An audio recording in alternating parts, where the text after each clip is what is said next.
नहीं होगा, लेकिन नेताओं की हकीकत जरूर होगी। एगो बात कहल चाहतनी, आजकल का नेता ऐसा हो गई बड़े कि मंत्री पद का लालच दे देता यह पार्टी से वो पार्टी। ये कोई का नाम नहीं खिले हो, नाम लेबो ना ऐसा नेता हो गए बड़े। सुनिए, यहाँ लागू नहीं हो रहा है बात, हम मऊ में है का दोषी में है नहीं, ये बात सबका खातिर कहत नहीं, लेकिन अगर सटत हुई तो सटा लिया लोग। अब एक खाए हम मना करें, चूंकि कहानी आप लोगों के अच्छा लगेगा तो आप लोग नहीं कही ले जा, तो सटता तो सटा ली। आजकल के नेता और आजकल के नेताओं का कोई सिद्धांत नहीं है। काले वो पार्टी के गरी यहाँ, परसों दिन वो पार्टी का मीटिंग में बैठी है, एक के थाली में खाई है। इनका कोई सिद्धांत नहीं है। प्रधानी को पद खातिर नहीं हो, अब हो गए काम पर। प्रधानी को पद खातिर अगर टिकट नहीं के मिला तो तुरंते दूसरा दल का माला चपाए लगाता। ललकी गमछी ले पियर की गमछी हो देरी नहीं खेला, पियर की ले हरियर की हो डेरी नहीं खेला, तो हरियर की ले ब्लू की हो डेरी नहीं खेला।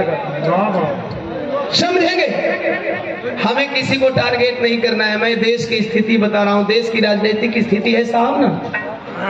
ये जरूर हमारी और आपकी बात करते हैं, लेकिन सिर्फ अपने परिवार के लिए जीते हैं और अपने परिवार के लिए मरते हैं। कुछ नेता तो ऐसा बने, कुछ नेता ऐसा बने कि कोहा करे कि हमके टिकट हवा जबरी मिल गए है, भी हमें अरे बकलोल ले हवे काहे कहीं। विधानसभा लोकसभा का टिकट आम बात थोड़ी बा कि पॉकेट में लेके घूमत ना कि ये फलाना तू ले लो, ये सिलाना तू ले लो। एजा टिकट लेवे खातिर को करोड़ों करोड़ रुपया का सौदा होता तो के जबरी मिल गई। ऐसे ऐसे राजनेता हैं, गौर करेंगे। 100 रुपया हमारे छोटे भाई राजू सहगल अनाउंसर भी है, गायक भी है, भैया के द्वारा सादर जय भीम आए हुए तमाम साथियों को कोट कोट सलाम। एक फौजी इस मऊ का देश आजाद होता है, पाकिस्तान के तत्कालीन प्रधानमंत्री मोहम्मद अली जिन्ना कहते हैं, आए भारतीय फौजी तुम पाकिस्तान आर्मी ज्वाइन कर लो, तुम्हें आर्मी चीफ बना देंगे। नहीं समझ में आएगी आर्मी चीफ।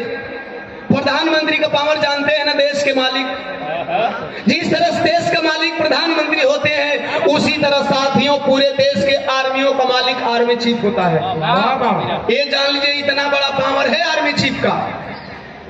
पाकिस्तान के प्रधानमंत्री मोहम्मद अली जिन्ना कहते हैं, आप पाकिस्तान में चले आओ, तुम्हें आर्मी चीफ बना दूंगा। इसी पॉइंट पे विरह आधारित है। आप लोग सुनेंगे कि मऊ का कौन सा लाल था जो इस ऑफर को ठुकराया या अपनाया, ये जानना है। 4 लाइन भूमिका में था।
कबो कबो कव्वाली ना मिलेला तो हम खुद से नया कव्वाली लिख लीला।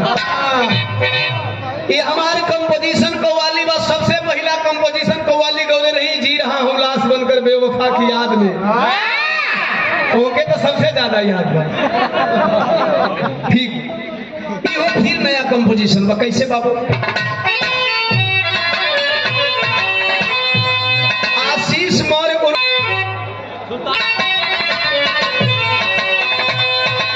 कोनो प्रेमी प्रेमिका में दुराव भइल बा, एक दिन प्रेमिका मिलल बिया यही बोझी बाजार में।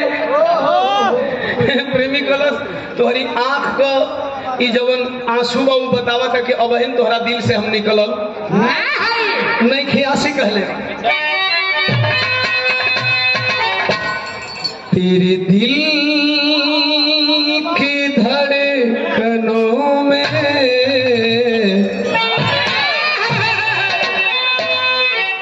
तेरे दिल की धड़कनों में बस याद है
से बड़ा कोई धर्म नहीं है। इस विराह में दो चीज बताऊंगा कि देश के फौजी अपने देश को किस तरह से रखना चाहते हैं और जाति धर्म के नाम पे लड़ने वालों आप देश को क्या दे पाते हैं। विराह में भाव है जाति धर्म पर नफरत करे वाला और नफरत फैलाए वाला के बा भैया। अरे जाति धर्म के पिल्लो कोई हम आई कलाल जन्म ले ले कि हेकरा में कोई जाति या धर्म बता दे। अरे यार कहिया समझोगे जाति पशुओं में होती है मानव में नहीं।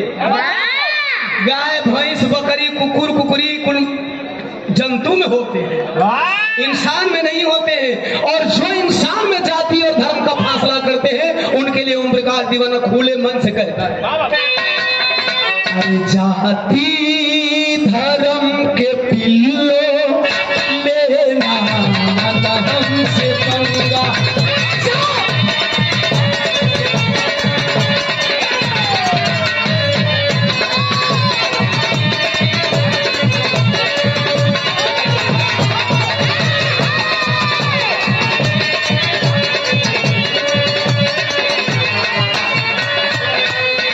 अरे जाति धर्म के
गाड़ के तिरंगा सिनेमा में से निकाल दे।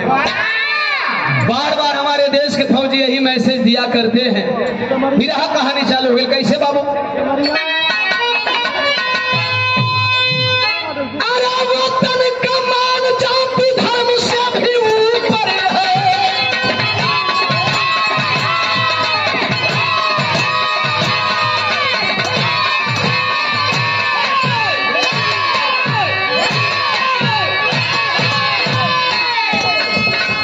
वतन पे जो मरे वतन के लिए सुपर है।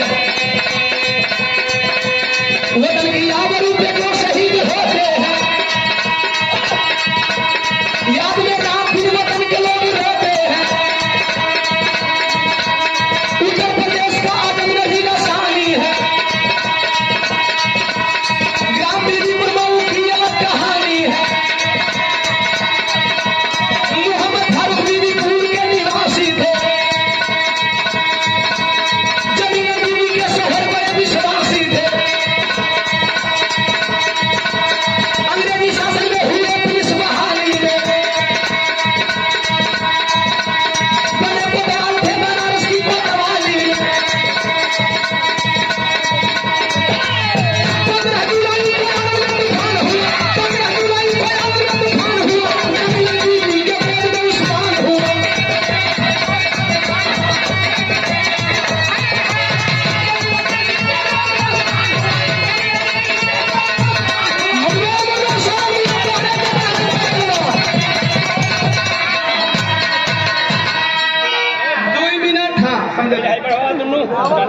ढोलक का टाँकी और ढोलक का बेस है भैया। आजमगढ़ के बाद बना मऊ। परिसीमन के बाद बीबीपुर बड़ा मशहूर गांव बा। बीबीपुर का रहे वाला मोहम्मद फारूक मुसलमान। मोहम्मद फारूक का दुल्हन का नाम शमीलन बीबी। और मोहम्मद फारूक अंग्रेजी शासन काल में मेरा देश आजाद नहीं था, तब बनारस में कोतवाल हुआ करते थे। आजमगढ़ मऊ बलिया नहीं, बनारस में कोतवाल हुआ करते थे। बहादुरी चरम सीमा पे, बहादुरी के नाम पे अंग्रेज उन्हें बहादुर खान कहा करते थे।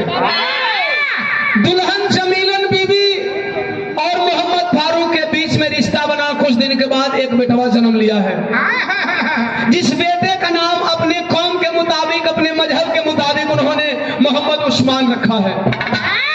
मोहम्मद उस्मान धीरे धीरे बढ़ रहा था, पल रहा था। 12 साल का भइल बा।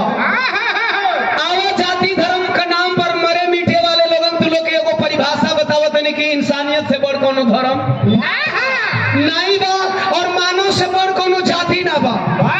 एक के लाइन में तुम लोग के धर्म और जाति दोनों का परिभाषा बतावत नहीं। मत लड़नी भैया धर्म जात के नाम पर। 12 साल का वह मासूम बच्चा हुआ है, तबले अचानक एगो घटना घटल उस्मान के संगे। का घटना घटल? तरस तो बड़ी रंगीन बाई चर्चा में बा।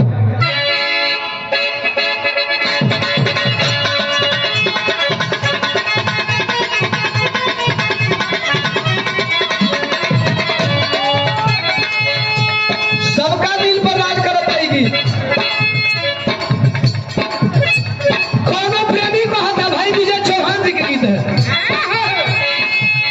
अरे गुजरे ले नजरी से जब ते गुजरिया धड़के लगे से।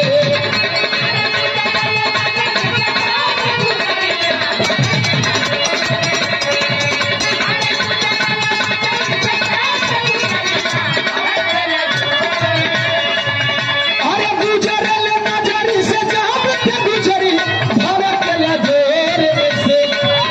अरे कहीं गो दिल बाटे सीना के भीतरिया, कहीं गो दिल बाटे सीना के भीतरिया, वो दिल लागल बतो। तनी हेजे रहो, दिल लगल बा। हेजे लगल बा। लिखने वाले ने गजब की लाइन लिखा है, जितना बिरहा गौली, जितना बिरहा में तरस गौली, जितना कैसेट में हम लोग गीत गौली, कोनो फुहर ना हो। माई बहन बिटिया सब सुनत हुई। इहो लिखे वाला के तारीफ बा, बड़ी बढ़िया गीत लिखले बा। अरे मृग नैनी जस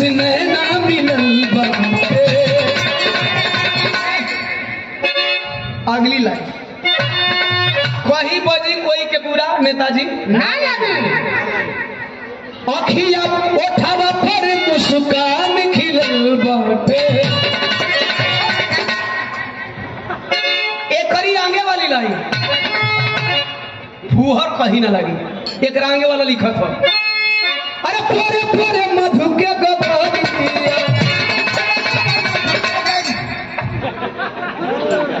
एक करी बाद वाली लाइन एहू से नहीं कतनो ए जे हमर मतारी बहन बेटी है गाँव में दिक्कत ना ना अरे सच में ढलल बसरी।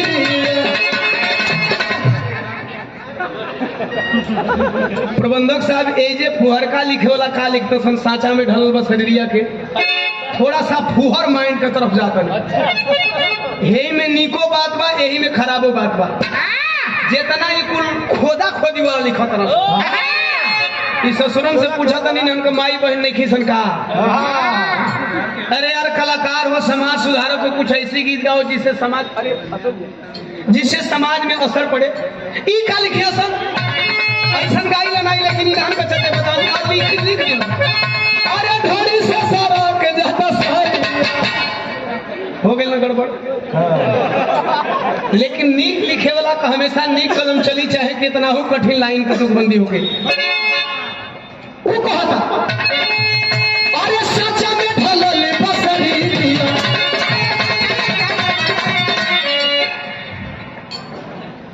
हाँ जी जी ठीक है सब लोग हो जाएंगे आप चिंता मत करिए। हम हैं आपका भाई है और ये भी हमारे भाई है। हमें भरोसा है जो लोग हैं बेहतर सुनेंगे। भाव भैया सब कहे ठिकाना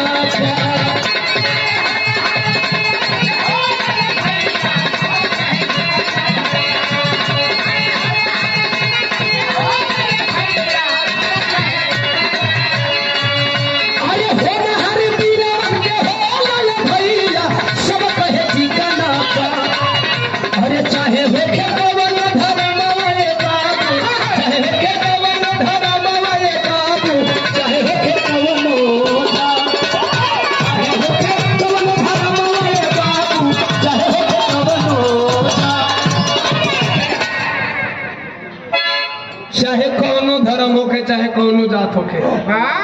जल्दी अचानक 12 साल की उम्र में उस्मान ने किया क्या? यही बीबीपुर उस्मान कैलन का अचानक एक दिन में को घटना घटल। लड़का एक कुआं में कुदल बाटे। जातो तू जातो कि माइक जाता है भैया माइक जाता है हर बार जाते हैं हिंदू।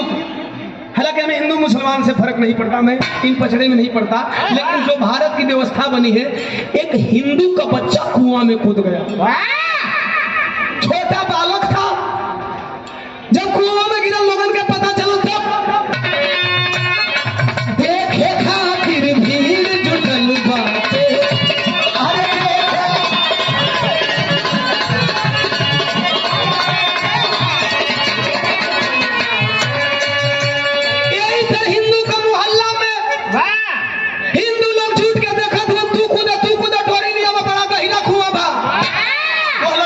रहा था मासूम बच्चा, अचानक उस्मान गुजर रहा था। अंकल कैसी भीड़ है, चाचा कैसी भीड़ है। एक मासूम बच्चा कूद गया है, कहे फिर कोई कूद जाए, नहीं डोरी आ रही है, डोरी पकड़ा करके खींचना है। बस कब तक डोरी आई? सबकर रंग देख के वो मुसलमान का बच्चा हिंदू को बस्ती में कैलाश का अरे कुआं में तुरंत कूदी गई। खोल हो मतलब अचानक खुद गया। डोरी लाएंगे कब तक बच्चा मर जाएगा। अरे उस्मान लड़का बचाई। उस्मान डोरी लाने से पहले खुदा और गोदी में पकड़ करके उस बच्चे को कुआं का ईटवा पकड़ के यही तरह झूला। जब डोरी ली है लोग तब हम पकड़ के ऊपर जाए। सोचते सोचते वो बच्चा मर जाता ना, तब का बिजली खत्म हो।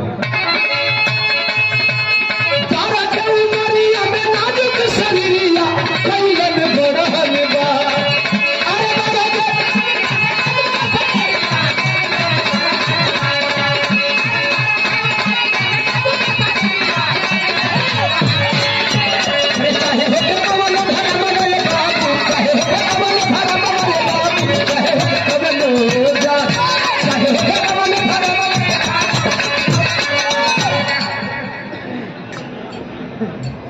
करी जात है। आपका भाई आपका बेटा हाथ जोड़ के कहा था ये कुल पचड़ा मेरे वो लोग मत पड़ी। हम बतेबे कहीं कोनो माई कराल पैदा नहीं कभल गई कोई का जात और कोई का धर्म बता दे जलो सावा पिछवा लगल का बतावल न जाए नमो से ना जनिया पिछवा जब लागल बा वो क्या पूछे के पड़ी। समझ सकते हैं कि ये चीज बनाई गई है क्यों पढ़ते हो इस पचड़े में। वह उस्मान बच्चे को बचा लिया बाह उस्मान बाह उस्मान बाह उस्मान यह हो बाबू। जब तक हम में जाति धर्म का लड़ाई ना रहे ना उनकर घरे का आग हम बुताई ले हमारे घर का आग ऊ बुताई हाँ आज वही जाति धर्म का आग लगेला ना साहब हम एक दूसरे के दुश्मन बन जाते हैं।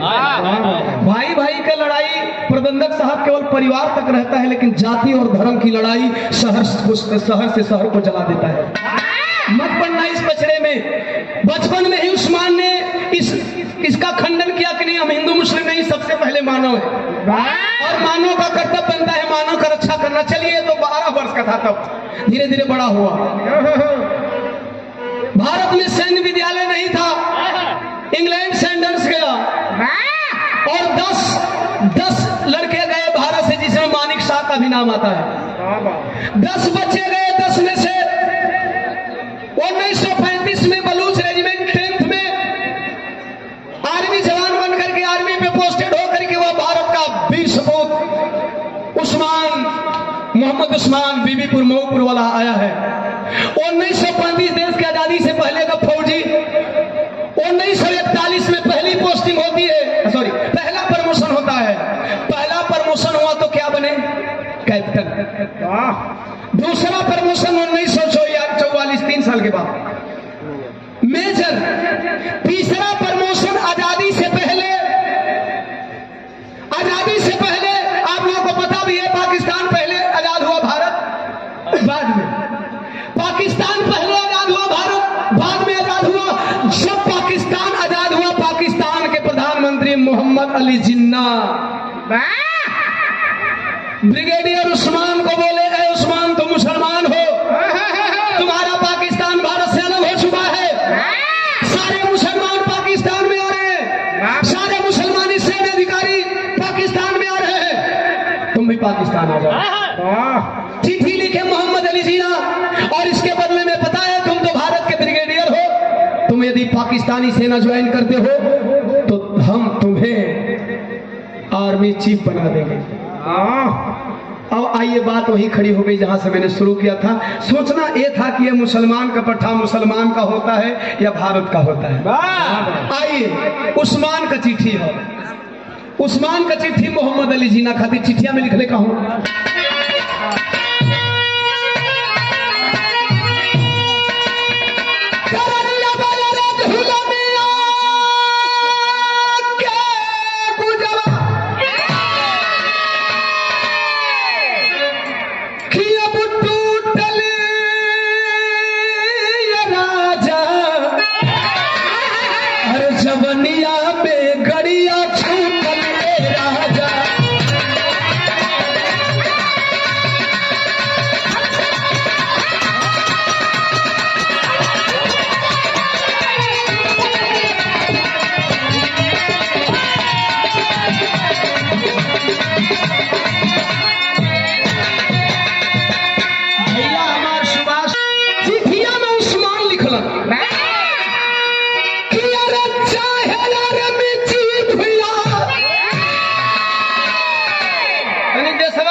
दल बदलू नेतन का और एक आर्मी जवान का जवान सुन लो।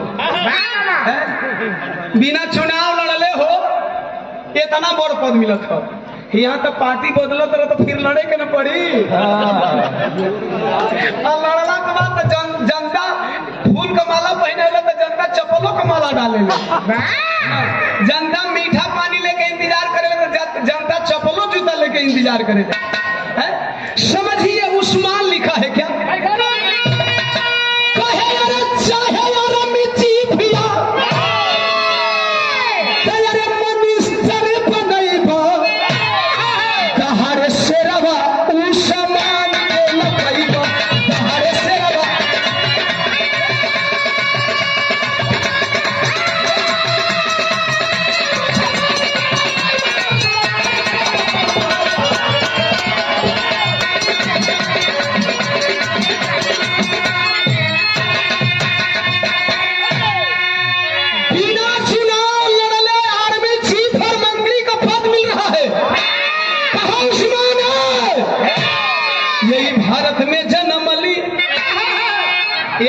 बतावत है कि यह मऊ घोसी एजा के लोग बड़ा समझदार बने, एजा का नेताजी लोग सोच समझ के राजनीति करें। यहाँ के लोग बहुत पहले से समझदार हैं। कह रहा है यही का पीर, यही का बेटा कि भारत में जन्म ली भारत में मर जाए, अरे मुसलसल ईमानवा में दाग ना लगाए।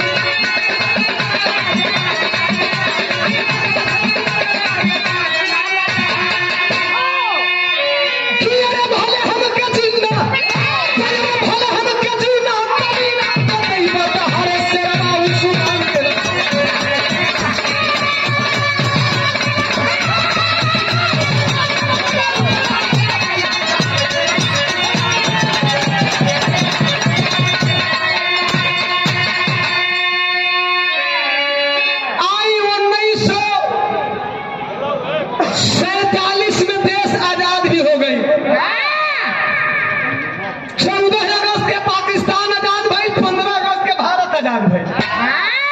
पूरे 24 घंटा का अंतर हो, चिट्ठी का जवाब उस्मान दिया, लेकिन जब भारत आजाद हुआ हमन कलाकारन के मुंह से बड़ी घुसपैठ का बिरहा सुनने। घुसपैठे करे में पुलवामा हो गल, घुसपैठे करे में उरी आतंकवादी हो गल, बड़ा बड़ा रोज हमला होता, बहने हाल ही में हमला भइल, रोज घुसपैठी बॉर्डर पर मारा तुरंत। कुछ लोग कह रहे हैं बॉर्डर बहुत सुरक्षित है, बॉर्डर तो इतना सुरक्षित है साहब की एक सीमा 4 विकेट लेकर के भारत चली आ रही है। वो तो यही में कल 4 विकेटों संग लेके चले। कैलाश भी अभी रहा, गौर करी है बड़ी घुसपैठी बिरहा सुन लो। कब आज ये बोझी बाजार में दोबारा बिरहा और शायद लगा तो पहला बिरहा नहीं तो उरी आतंकवादी भी गोले नहीं, ऐसा ही कुछ ना, इधर कहीं भी था। सब बाजार मेरा ही है, चाहे जहां भी रहे। आप सब लोग दुलार देते हैं, वहां के लोग यहाँ चले जाते हैं, यहाँ के लोग वहां चले जाते हैं। उरी आतंकवादी आप लोगों ने शायद इसी मंच पे सुना था, इसी बाजार में दूसरा मंच रहा होगा। आइए हम घुसपैठ का इतिहास बताने जा रहे हैं आज बिरहा में। देश 1947 में आजाद हुआ, अब 2 महीना सुधे सुध बीतल है। 22 अक्टूबर 1947 को पहली बार पाकिस्तान घुसपैठ कर दिया। ऐसे नहीं बोल रहा हूँ, लिखित प्रमाण है मेरे पास। जिनको थोड़ा सा भी शक होगा हमसे मिल लेंगे बिरहा के बाद। मैं ऐसे काल्पनिक बिरहा नहीं करता, क्योंकि आप लोगों को मुझ पे भरोसा है। मैंने इसी उम्र में आप लोगों का विश्वास जीता है और आप लोग भरोसा करते हैं। 22 अक्टूबर 1947 को पाकिस्तान सबसे पहले घुसपैठ किया, और उस सेक्टर का नाम आप लोग जानना चाहेंगे? जम्मू का राजौरी जिला का नौशेरा सेक्टर। नौशेरा सेक्टर में 1000 काबाइली घुसपैठी काबाइली पठानों के द्वारा जब घुसपैठ कराया गया, बॉर्डर पे घुसपैठ भइल, लड़ाई करे का तैयारी चला था, घुसपैठियन के सीमा से भगावे का तैयारी चला था। और देश में हमारे देश के आर्मी के उच्च सैन्य अधिकारी जातिवाद करत रहे, बड़ा ऊपरो जातिवाद बा साहब। जातिवाद ही होता कि के जाई के ना जाई, कौन जाति के लोग जी हैं, कौन धर्म के लोग जी हैं। उस टाइम के बहुत महान ब्रिगेडियर में से उस्मान थे, उस्मान को नहीं जाने दिया गया। क्या कह करके नहीं जाने दिया गया? हमारे सीमा के तमाम उच्च अधिकारियों के द्वारा, सेना के तमाम उच्च अधिकारियों के द्वारा क्या कहा जा रहा था उस्मान के लिए जरा सुनेंगे। इस सरकारी महकमा का लोग बतिया मत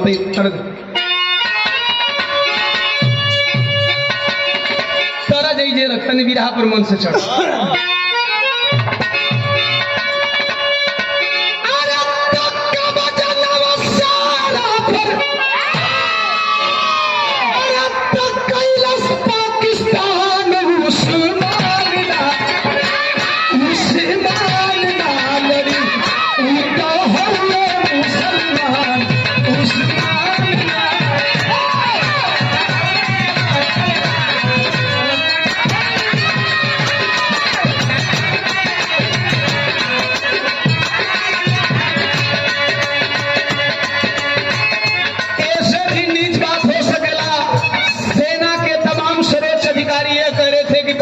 उस्मान लड़ने नहीं जाएगा।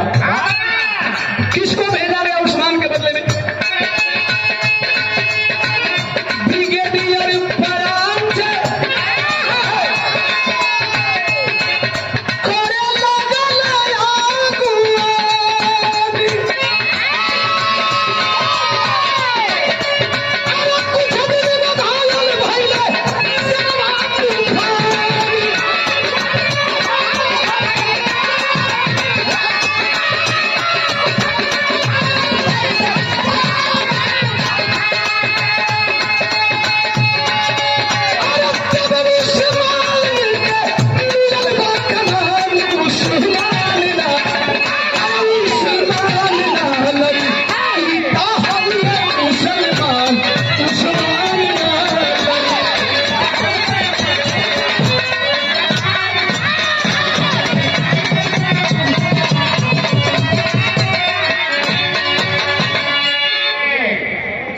जाति धर्म कहाँ गए? कुछ ही दिन में हमारे देश के ब्रिगेडियर परांजे हार गए। हार उनकी कैसे हुई? घायल हो गए, सारे जवान बॉर्डर पे डटे रहे, उनको वापस बुलाना पड़ा। क्योंकि घायल फौजी से हम जंग नहीं जीत सकते। उस्मान को बुलाया गया, पूरे सेना का ब्रिगेड बन के किया गई हो, सॉरी परांजे को बुलाया गया और पूरे सेना का ब्रिगेडियर बना करके फिर किसे भेजा गया? उस्मान। चलो यही लड़े। अब बताओ, अब जाति धर्म से मतलब नहीं खे। यहाँ तो स्वार्थ वाली बात हो गई ना। उस्मान चले हैं, एक मुसलमान का बेटा जिसे लोग नफरत कर रहे थे कि पाकिस्तान के जितने भी सैनिक हैं मुसलमान हैं, ये भी मुसलमान है, पता नहीं बॉर्डर पे लड़ेगा या हारेगा या हराएगा। वो उस्मान चला है। इसी मऊ बीबीपुर का एक शेर पट्टा मुसलमान का बच्चा चला है। जब चला तब का भाई तरज बदल गई।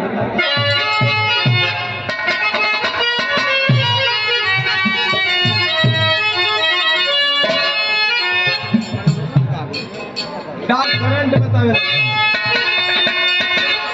कि नदियां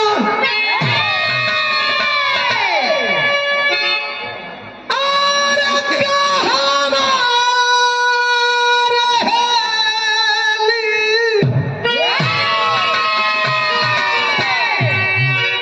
कि कहां में हेलनवा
लड़ाई 1000 पठानों को एक मुसलमान ब्रिगेडियर उस्मान एक झटके में पाकिस्तान की सीमा में खदेड़ दिया।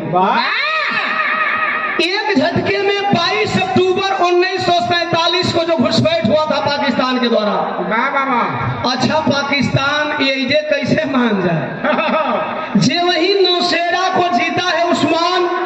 एक आध महीना नहीं पार किया भैया तब तक से 25 अक्टूबर 1947 25 दिसंबर 1947 25 दिसंबर 1947 फिर जस्ट 2 महीना बाद दूसरा सेक्टर झंगर, जो भाई लोग भौगोलिक स्थिति भारत का जानते होंगे, जगह का नाम पता होगा, झंगर पे 2000 पठानों से घिरवा लिया और ब्रिगेडियर उस्मान अभी डटे। इधर देश आजाद है, लोग आजादी का जश्न मना रहे होंगे, फौजियों की जिंदगी भी कभी कभी झंड हो जाती है, लेकिन फौजी अगर अपनी जिंदगी झंड नहीं बनाते तो ओम प्रकाश दीवाना, बड़े भैया राम जन्म जबाजी और आप लोग इस तरह से नबी रहा सुनते हैं, हम लोग भी रहा। उस्मान डटे हुए हैं, इसी मऊ का वो शेर सपूत डटा हुआ था, 2000 पठानों से घिरवा लिया गया। जब 2000 पठान घेरे हैं तो जम्मू जोन के जो आर्मी चीफ थे उनको लगा कि हमें चल के फौजियों से मिलना चाहिए। गए हैं, उस्मान बड़ी भव्य स्वागत किए। बोले बेटा हिंदू मुस्लिम चल रहा है, तेरा क्या ख्याल है साहब, आप जो कहें। कहे मुझे भी शक है, मुझे डर है इस बात का, क्योंकि तुम्हें पाकिस्तान के प्रधानमंत्री ऑफर दे चुके हैं, वाकई तू भारत का फौजी है, वाकई तेरे लोगों में मुसलमान का सच्चा खून है ना। बेटा स्वागत तो तू भव्य किया है, लेकिन एक काम और कर दे, इस झंगर को मुझे दे दे, इस झंगर को मुझे दे दे। झंगर जीत जाओगे, मैं जानूंगा कि वाकई तेरे रग में मुसलमानी खून है, लेकिन वह खून भारत की रक्षा के लिए दौड़ता है। ये तनी बतिया जब उस्मान सुल्लस कला साहब, कितनी बार आप लोग मुसलमानों का परीक्षा लोगे, कितनी बार आप मुसलमानों का परीक्षा लोगे, दोगा परीक्षा। एक दिन तेरी लगत मस्त है।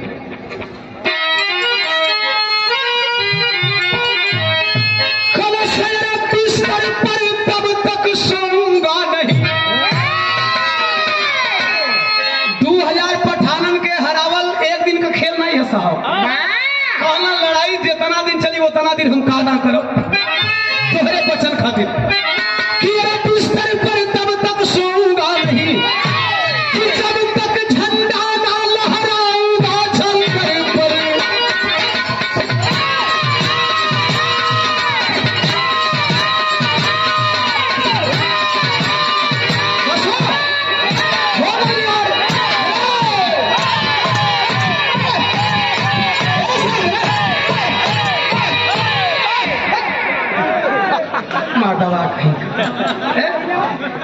करे जीतन का है इतना पिटवाते हो रे? अरे भैया जोश आ गई है ना, थोड़ा जोश आ गई ना। हमारी पार्टी में जिन भाइयों को जोश आ जाए वो मेरा हथियार लेकर के बॉर्डर पे चले जाए। तो हथियारों ये काम ना करी, काहे यार, एक नाली हो भाई बात तो एक नलिये से दो नलिया बनती है, काम कर दई, आजमा के दिखाओ। चला पकड़ो मंगल। मंगल ई मंगल पकड़ी, हाँ तू का करबो? हम इनका पीछे गोली भरो, इनका पीछा में हाँ नहीं कटेगा रहो तो भैया से बुलेट डाला बोई में। जवान कहा नहीं बाज आते हो आजा, अरे दोगला दोगलई करते हो, मार हार माफी मांगो, पैरों पे नाक रगड़ते हो, कुत्ता का दुम बने हो तुम। चैनल वाले भाई बीच में भूल गए, बिरहान नेट पे नहीं डालेंगे वरना स्ट्राइक आएगी, मेरी जिम्मेवारी नहीं, ठीक है। आप लोग धूम तरह डालेंगे, बिरहान नहीं डालेंगे, वरना स्ट्राइक आई तो फिर मैं उसको एक्सेप्ट नहीं करूंगा कि आप क्या करें, जो लोग भी रिकॉर्ड कर लिए। अब कुत्ता का तुम बने हो, कुतिया की तुम पैदाइश हो, अरे तो कौड़ी की औकात तेरी फिर भी करते अजमाइश हो। अरे कुतिया के पिल्लो,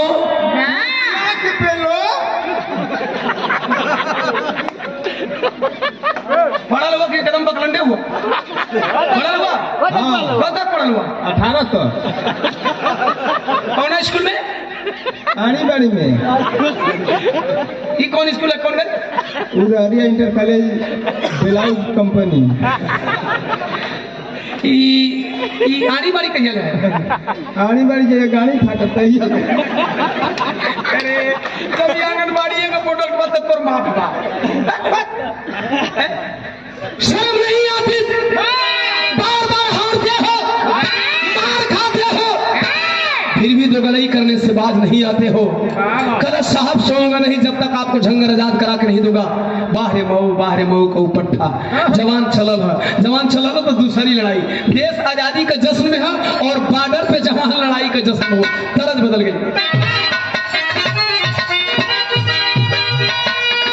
एगो माई खातिर फिर गीत है कि अरे निमिया की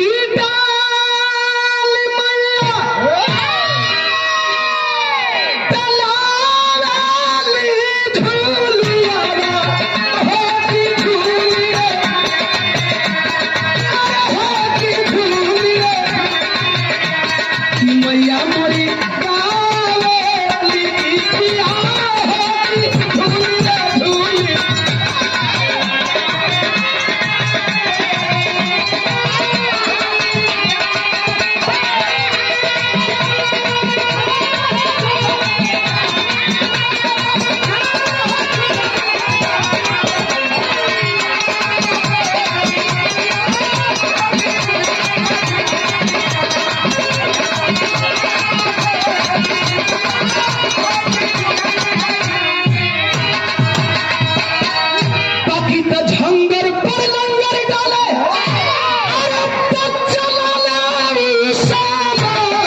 हिंदुस्तान, अरे हिंदुस्तान की हमला बोला पाकिस्तान, हिंदुस्तान जिंदा।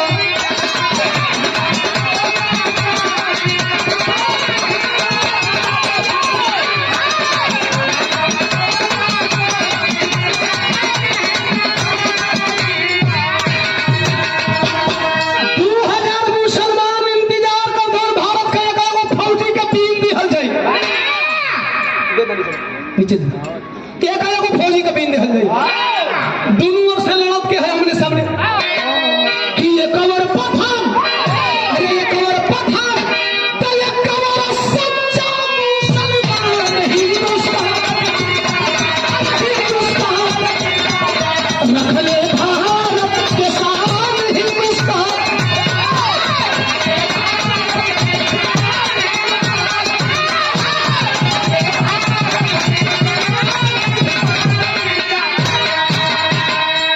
भैया हो, दोनों तरफ से मुसलमान आमने सामने। सवाल यह है कि भारत का एक पट्टा मुसलमान था और पाकिस्तान के 2000 पठान थे। लड़ाई के जंगे मैदान में पुनः दूसरी बार घुसपैठ काम कर दिया इस मऊ का शेर उस्मान ब्रिगेडियर। हार गए, पाकिस्तानी फिर पीछे हो गए। लगातार 2 सेक्टर आजाद कराया है। आप लोगों को बता देना चाहता हूं, सम्मान तो बहुत लोग पाए होंगे, वह जम्मू डिविजनल चीफ पहुंचे हैं उस जवान को अपना शाबाशी देने में जवान का एक संकल्प था कि जब तक मैं झंगर आजाद नहीं करा लूंगा तब तक सोऊंगा नहीं। कहां सो करके गुजार रहा था? सोने का मतलब ये नहीं कि नींद नहीं ले रहा था, लेकिन फौजियों के लिए बेस कैंप होता है, टेंट होता है, टेंट में मैं नींद नहीं सोऊंगा। अगर सोऊंगा तो जंगल में बिता लूंगा, लेकिन मैं फौजियों के साथ आराम नहीं फरमाऊंगा। जब जंग जीता है तो वचन के मुताबिक पहुंचे हैं मिलने। बारे उस्मान, तूने तो वो कर गुजरा जो कहा